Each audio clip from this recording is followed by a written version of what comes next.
Welcome to the Mike Litton Experience Podcast. Mike has over 31 years experience in real estate, finance, and investing. He's passionate about being a father, a teacher, a realtor, an investor, and a leader. Everyone has a story, and our passion is to help them tell it. And now, introducing the host of the Mike Litton Experience, Mike Litton. So what can you expect from the Mike Litton Experience? You can expect stories that will inspire, motivate, advice that will sharpen your focus, and expert information on real estate, finance, and market conditions. Alex Vidal, thank you so much for being our guest on the Mike Litton Experience. Like we talked about before we hit record, everybody has a story, and our passion is to help them tell it. So with your permission, we're going to start with where you were born, go all the way up to today. And then we want to talk about the amazing things that you're doing with ERA Real Estate nationally. Is that cool? Sure. Yeah, absolutely. Appreciate you being here, bud. Yeah, thank you, man. Thanks for having me. I'm always humbled that people want to hear the story. I don't get it, but let's see if we can inspire some people along the way. You will, buddy. I promise you. So tell us where you were born. So I am a Miami-born Cuban, first generation Cuban American. My parents immigrated from Cuba in the 60s when Fidel Castro kind of took over. It's a really interesting story, and we can go down different rabbit holes, but essentially on my dad's side, both my uncle and my grandfather were political prisoners of Fidel Castro because they were trying to fight communism. My grandmother essentially sold everything she had, bribed the judge, got them out of the country, sent my dad to Miami, my uncle, my grandfather to Spain. So my dad was in Miami. My mom, same thing. They had to sell everything, not political prisoners, but my grandfather actually owned the Keds factory in Cuba in the 60s. Yeah. And leave it all behind. And so they came to Miami, they met. I'm the youngest of three. I'll be 46 on Sunday, actually. Not sure when this is airing, but May 26th, Sunday. Happy birthday. Thanks, man. Thanks. Born and raised in Miami, never went to college, kind of started. I have four boys, started when I was 19. That my son now is going to be about to be 27, which is crazy. Wow. And then I have a 17-year-old and 14-year-old twins. And kind of my journey over 46 years, a lot of years to cover, but I've not only lived in Florida, but as we talked about, I did a year in California in my early 20s. I did a year in Denver in my early 30s, and I've been in Dallas now just over 3.5. Actually, you know what? June will be 4 years that I've been in Dallas. Wow, that's cool. I love Dallas.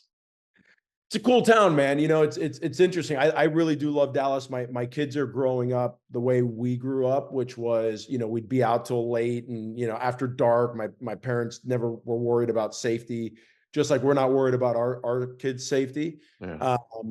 Miami's changed a lot, but there's a certain, again, being Cuban, there's a certain electricity and vibe and frequency that Miami has that every time I go down there, there's something about it. I just can never get rid of it. So yeah, Miami's just live, man. It's just alive. It is. It's just nothing like it. I agree. I totally agree. So growing up, what was your favorite thing about growing up in Miami? Oh, that it was hot year round. Yeah. Probably, right. My big thing growing up really was sports. Yeah. Started playing basketball super early on. And then when I got into high school, it was football, and continued to play basketball, baseball, track, soccer. And it was one of those things that whatever you wanted to do, the weather was always nice to do it. And I think that was just my parents giving me the ability to live a very active lifestyle, which hasn't really changed much. If anything, it's gotten even more active than when I was a kid. Yeah. And that was it. And then also, obviously, all my family was down in Miami. Yeah. And so, having my grandparents who, were around for many, many years, and my brother and my sister and my friends, I think that's, as men, there's a Harvard study that talks about happiness and what they think will make men happy. And they studied 800 men. It's like going on 80, 90 years now. And everybody thinks it's like being rich and famous, and it actually has nothing to do with rich and fame. It has to do with the connections that they have with their family, their significant others, their children. And so that's one of the things I loved the most growing up is like every weekend we got together with our family and it was a, super strong family bond. And that's just, I miss that a lot being in Dallas now for sure. Yeah, I love that, man. That's cool. Yeah, I didn't know about that study, but it's absolutely true. It's absolutely true. You look at any man that's had a family that's, the connections with their family is the thing that makes them the happiest. Like my children I could go on for days about my 25 and 23-year-old, So yeah, it's wild. So growing up, of all the sports you played, did you have a favorite sport? I did. Definitely wasn't baseball because I was blind and I couldn't see, and I'd step out of the batter's box, even though the baseball was like 5 feet away from me. But my favorite one was football. I think there's something about just suiting up and hitting other people, especially when you're full of testosterone and you're and you're a teenager. That was really, really fun. And then eventually I got in, and basketball was just something I did. I was the bruiser. I was the guy that, they'd essentially say, all right, Alex, that's the best player on the team, foul out, hitting him. Right. Which is probably why I liked baseball so much. Same thing in soccer. It was like I was on defense and who's their best player, rough them up, get in their head. Mhm. But football was a lot of fun, Yeah. and track as well, which I only did 1 year. I didn't discover it until my junior year in high school, but I actually went to states for the 800-meter run. There you Uh, go. and totally contrast to football because football is a team sport and you're hitting, or in track you're by yourself and you're just running.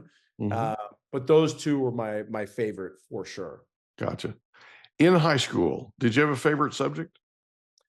I hated school, man. I was I so here's what's really interesting. I'm like I'm like the black sheep of the family, right? My sister is a CPA by trade. Graduated, went to school, got her degree and all that stuff. My brother is one of the most brilliant orthopedic surgeons in the country. Wow. At one point was the team doctor for the Denver Nuggets. Now him and his wife both work at the Stedman Clinic in Vale, which is like the premier orthopedic clinic. He graduated valedictorian. University of Miami had this program called the 6-year med program where you would do your undergrad in 2 years. You do your med school in the 4. Only 30 people a year get accepted, and only 2 people get a full ride to undergrad and a half ride to med school, and he got both. Oh yeah. There you go. And I was the guy that's like, was practically flunking out. Again, had my kid at 19 and got his mother pregnant at 18. So I was the black sheep. I was never really a school guy. Mhm. So I can't say I had a favorite subject. My favorite subject was playing sports, really, is Yeah. what it I was. got you. I got you. It's okay. So you graduate high school. Yeah. Where do you go? Great question. So, enrolled, it was funny. My parents were like, well, if you stay in locally, we're going to give you a car. Mhm. And my choices were either go to FIU, get a car, or I was accepted actually to the University of Florida, even with my grades. But I had to start right away. Like I had to start the summer. And I was like, man, again, going back, I'm not a big school guy, which is super interesting because I'm all about education and coaching and training now. Isn't that interesting? Yeah, Amazing how that goes. yeah. But I wasn't then. And I was like, Yeah. well, I don't want to start school right away. So I'll take the car. And over the course of that summer, I met my Alejandro's, my 26-year-old. I met Alejandro's mom and she got pregnant. Mhm. And so when I started FIU, which was Florida International University, that coming semester, I was already working full time. I was going to school full time. Mhm. I wasn't in real estate just yet. I was like a camp counselor, but again, Miami, because it's year round weather, you can be a camp counselor year round. Eventually something had to give, but that's where I was up until I turned 19 and on a fluke got into real estate on a Wow. total, actually, Why was it a fluke? because I needed, I needed a real job, Mike. And again, I was like kind of the guy that got in trouble and got the girl pregnant and, and all that stuff. And so I told you I'm an open book. I'm going to tell you the way it is. It's okay. And We love essentially, that. yeah, at the back in the day, my parents had like the big IBM deep dish computer. Mhm. they had a program on there that you could essentially, I could take my resume, which was on a Word document, and send it to a fax machine. Mhm. And I was essentially faxing my resume to everybody. CPA, boom. CFO, boom. I mean, it didn't matter. I was sending because it was a numbers game, right? Mhm. And eventually had two opportunities to choose from. And one was to go sell advertising at the Miami Herald, which Mhm. was a job that my mom got me that at the time she had been at the Herald, almost 30 years at that point. Mhm. Or I could become the secretary to the owner of the largest privately held real estate company in Florida. And the only reason I took that job was because if I messed it up, it was on me. Whereas if I messed up the job at It the was on Miami mom. Herald, it was on mom. Yeah. Exactly. And That's a large responsibility, man. I didn't want it over my head, man. I Uh, didn't. I don't And blame you. fast forward 26 going on 20, my son is kind of my barometer. Like when he turns 27, that's when I kind of got into real estate. And so I use his birthday as my barometer. And, fast forward, we're going on 27 years in the business, which is absolutely insane to me. So working as a secretary for the owner of this company, Yeah, Mike right? Pappas, who we're still super close. Yeah. So working as a secretary for him, what was the most important thing you learned? And it's interesting. It's what I learned throughout. Well, one is being coachable, right? I think there was a lot in just listening to the way Mike interacted with the people and Mhm. seeing how the people, whether they be the employees or the realtors, engage and interacted with him. I think was a big thing. So keeping your eyes open and really just paying attention to the cues of Mhm. what was going on. His father at the time was retired, but they called him the chairman. I would actually write Mike's emails and he would literally take my emails and turn them upside down, rewrite them for me. And that's how I really learned how to communicate in a written form was through the him. But then it was also understanding that, oh, sorry, my team, I should, let me get out of Teams real quick, just so this doesn't, so we don't have to have that again. Um, the other thing too was just filling the hole in the donut. Mhm. I would always hear that they were hiring all these agents getting into the business, but then he was complaining that they were also leaving the business at the same time. Mhm. And rather than growing, they were kind of just running on this treadmill. Mhm. And one thing in opening his mail was he was getting this list every week of brand new agents getting into the business. Mhm. And I said, Mike, hey, can I make some extra cash? Do you mind if I start calling these agents getting into the business? And he said, yeah, go for it. And sure enough, that's how my career kind of took off from secretary to everything else was being coachable, but also listening to, how people were kind of engaged. I didn't know it at the time, but just realizing like, hey, people really like Mike. Um, Mhm. like they love that guy. And Mhm. paying attention to how he treated people was a big deal. But then also listening to what the pain points were and was there something out of necessity because I needed to make more money that I can kind of fill that hole in the donut. And sure enough, if I were to look at my career, it was never just walking into a great situation. I don't think I ever have walked into something that was already running super well. Right. Fully, it was walking into situations where there was a need and filling them. And And you need that's to turn it around. yeah, that's where, oh man, Mike, that's where the fun is. For Yeah. me. I think there's maybe people in this life that like to coast and would love the opportunity to walk in something that's already running on all systems. But for my type of leadership and my type of style, that just does not work well for me mentally, emotionally, spiritually. I need to be challenged. I need to feel what my capacity is as a human, as a professional. And so that's kind of where those opportunities led me throughout my literally every single one I can point it out. So a couple of questions for you. Number one, who was the most influential person to you growing up? Oh, my dad, Yeah. by far. My dad, to give you an idea of who he is, he way better man than me because he actually got his degree and got his master's while having a family. Wow. Where I dropped out of school, but while he was growing up, when he first came over from Cuba, he was entering high school. He went to a Catholic high school at the time called Archbishop Curley. Mhm. I went to a school called Archbishop Curley Notre Dame. Archbishop Curley was an all boys school. Notre Dame was an all girls school. My mom went to Notre Dame. That's how they met, actually. Oh, wow. Um, but my dad was a groundskeeper for the Yeah. high school. And that's how he paid for his quote unquote tuition to attend the school, was he was the groundskeeper. And because he understood the value of an education for his life and what he wanted. And so to just see the work ethic and the grit, not only growing up as like kids, but even teenagers. I remember right when my son was first born, I didn't have the money to live on our own and with his mother. So we lived with them. And during that time, my dad had achieved the highest role in government that's not elected. The role was a Dade County manager for Miami-Dade County. And eventually there was a mayor that, is elected. And this mayor wanted my dad to do a bunch of stuff that my dad wasn't cool with. And my dad was like, I'm not going to be your puppet. I'm not going to do it. Fire me. And he was willing to get fired and he did get fired.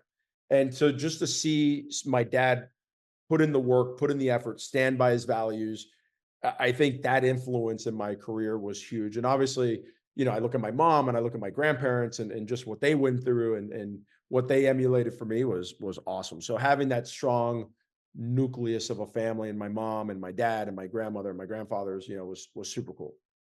So here's another question for you. When you went to Mike Pappas and you said, Mike, I'd like to earn some extra cash. Yeah. Can I call these new agents? What were you talking to the new agents about? And how was it earning you cash? Well, what I told them, what we came up with, and I don't remember the exact details, but essentially I was an appointment setter. I was a telephone, and I would call these brand new agents and try to get them to agree to meet with, at the time, I think they had 30 or 35 offices, to meet with the local branch manager for an interview to come on board as a realtor with Kai's. And then I'd get paid, I don't remember what the number was, but I get paid, per appointment that I set up. And then if they got hired, I'd get like an extra bump. And after 10 months of being his secretary and delving into that world, I was making $21,000 a year. He promoted me to recruiting director for Kai's. And I made a whopping $26,000 a year, which was a lot of money for me back then. Bought my first home and all that stuff. And then just went from there. Actually, it's interesting. This is how close Mike and I still are. When I was promoted to president of ERA, my mom and dad were my first phone call. Mike was my second phone call. Yeah. And coincidentally, he called me, he texted me last week, just following up on the Ironman. How was the Ironman? Didn't even talk about business. It was purely just the physical endeavors that I've gone through and what he's gone through and why we do the stuff that we do. And we're really great friends. Actually, I'm really great friends with all my old bosses, which is cool. I take a lot of pride in that, actually. That's cool. So you do that for 10 months, working for Mike, and you're promoted to director of recruiting. Yep. How long were you the director of recruiting for Mike's company? A year. Okay. Year. What was the most important thing you learned doing that? Oh, that's a good question. Nobody's ever asked me that, Mike. I would tell you that age, I think a lot of people that are of young ages, like in their early 20s, think that maybe they're too young to achieve something. But in reality, I remember I belonged to this thing called the Recruiting Network, which is comprised of a bunch of real estate recruiters. And I was in there as this 21-year-old kid. Everybody else was like in their 30s and 40s, industry icons that had been around forever. And here I am rubbing shoulders with them. So I would tell you my initial answer, kind of coming off the top of my head, is the fact that age is just a number. Flip it. I'm 45. I'm about to be 46 next week. I just did a full Ironman, and I'm in my mid 40s. Right. It's all up there in the head. Right. So I would tell you, biggest thing I learned is age is if you think age is a limiting factor, you're creating it in your own head. It's your own limiting belief, right? Yeah, that's a great question. I like that one. Yeah, I've got a million of them. Yeah, bring it, baby, bring it. Okay. So you end up, it sounds like, leaving Mike's company at some point. Number one, why do you leave? And number two, where do you go? Great question. So that's how I ended up with what we were talking off camera with Rich Cosner in California at the time. I love my son. He's an amazing stud of a man, way better than I was at his age by far. But his mom and I never get married at 18 is really what you shouldn't do. Mom and I were going through issues, and I met Rich Cosner at a convention, and Rich is like, well, hey, why don't you move out to California and become the recruiting director for us at Prudential California Realty? And at the time I was going through issues with his mom. So I'm like, oh, maybe a change of pace would be a good thing. So I went out with Rich to California, went from like 26 grand a year to 56,000 a year. I'm like, oh man, this is so much money. Alejandro was 3, to give you an idea. So this was like 2000. He was born in 97 and was out there for a year total. Like, I had a blast professionally, but my intentions of moving out there thinking it would fix my marriage were completely off base. Didn't work out. Ex-wife moved back with my son to Miami. So a year later, I moved back. Coincidentally, I was going to go work for Mike. And Mike was going to bring me on as an agent at Kai's. But then I got a call from Rich called me, actually. It's a really funny story. Rich called me. He goes, you're going to get the second most important phone call of your career. I said, well, okay, Rich. Well, what's the first? He goes, what call it? Right. I will never forget that. He goes, you're going to get a call from a guy named Roger Herman. He runs Prudential Florida Realty, which was the 5th largest franchise in the country. And I went to go work with Roger as a recruiting director. And did that for, I don't know how many years. And then I wanted, again, limiting beliefs, all that stuff. Roger opened an office right across the street from my house. And I said, Roger, listen, I'm tired of just recruiting. You haven't hired a manager for that office yet. I've loaded it without managers. Just make me the sales manager. And he goes, Alex, we can't do that. You've never sold real estate before. So here's what we'll do. We'll make you the coach, the sales coach to the brand new agents getting into the business. And I was like, I'm like, okay, Raj, help me out with this. So you don't want to make me the sales manager because I've never sold real estate, but you're going to make me the sales coach to the brand new agents getting into the business. I'll never forget it. Raj goes, yeah, man, don't worry about it. They don't know what they're doing anyways. So they don't know the difference. And he was right, man. Oh my gosh. I got a lot of crack up, man. I got a lot of stories, man. And yeah, he was right. Did that for a year, just over a year. Roger left to open up his own company in Colorado. And it was right when the Miami real estate market was really taking off, 2005. So I'm like, screw this. I'm going to go into sales. And I did sales up until, the market crashed into 08. And Roger called me in 08. So at the time I was selling real estate all those years. Roger calls me. And he's like, how are you enjoying selling real estate in South Florida? I'm like, it's interesting. And he goes, he was in Denver at the time. He goes, your brother lives in Denver, right? I said, yeah. He goes, would you be interested in potentially moving to Denver? I need a recruiting director. And so we moved out to Denver in 08, became the recruiting director for Prudential Colorado Realty at the time. And a year later, Roger calls me into his office, right? And I go, what's up, Raj? He goes, guess what? What? He goes, my non-compete in Florida is up, because he had a non-compete. I'm like, oh, crap. Yeah. And I just said, oh, crap. Here we go. Pack your bags. That's exactly what happened. I go, that's exactly what happened. He goes, I bought a company in South Florida. I'm moving you back. You got to run it. Yeah. I was like, okay. And moved back a year later to run his companies in Florida till about 2012, then got into sales, then took over a privately held real estate company in Florida, which eventually led me to Dallas, which eventually led me to president of ERA. Wow. Wild story, man. Okay. So for the people who are listening to this, a couple of questions. Yes, sure. Okay. As a recruiting director, so basically you got to a place to where recruiting became something that was just second nature, right? What was the single most important thing you learned about that would make somebody successful in recruiting? I actually think it would make somebody successful in anything. Because recruiting is just the widget. It's recruiting or this cup of coffee. Like it's just the widget. It's truly understanding what the person across the table from you wants and repeating it back to them in a way that they felt heard and understood. And more importantly, even if you know what they're going to say, okay, like what do we assume? Every seller wants their home sold for the most amount of money in the shortest amount of time. Mm-hmm. That's true for 99.99% of sellers. Mm-hmm. One thing is for me to go in and present to that right away versus building a rapport, finding out what their expectations are, clarifying what their expectations are, repeating it back to them so they're like, okay, this guy gets me, Mm-hmm. and then presenting to it. So I would tell you that the common denominator across the board is truly understanding what the person wants, clarifying it, and never assuming that you and that person are on the same page. And Mike, you come from the real estate world. So somebody may tell you, I want my home sold fast. Mm-hmm.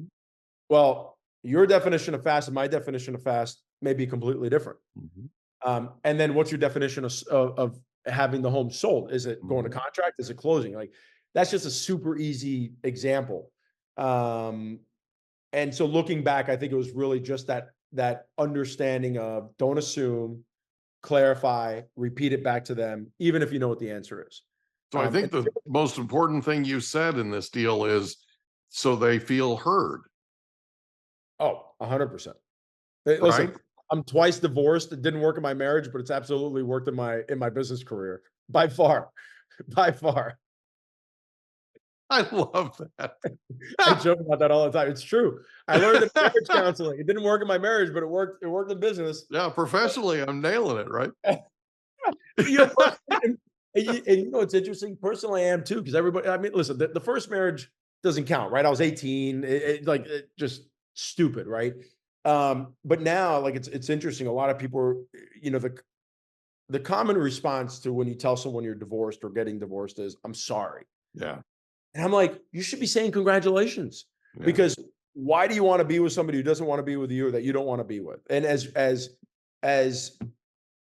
crazy as that sounds, it was one of the best things that ever happened to me. And so anytime someone tells me they're getting divorced, I'm like, congratulations. Mm-hmm. You don't know it yet, but congratulations.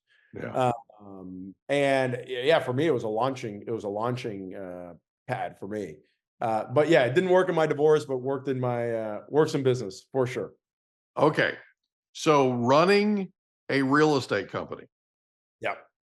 What's the single most important key to your success running a real estate company? Because you've run a few of them. I have. Understanding that I'm not the boss. Yeah. You know, I always joke that I'm an expense to the company. And in our business, the ones that generate the revenue are the agents, right? Unless I'm producing as well, but I'm not. I don't sell any longer. And even if I did, the revenue that I generated was nothing compared to. We hope you enjoyed another episode of the Mike Litton Experience. If you did, do us a favor, smash that subscribe button, tell your friends, family, and coworkers about our program, and wherever you get your podcasts, please leave us a rating. It helps us to connect with quality people just like you. And that's a wrap. Another episode of the Mike Litton Experience in the books. Reach out to Mike on Instagram at Litton Realty. Want to meet with Mike? Check out calendly.com/Rio760.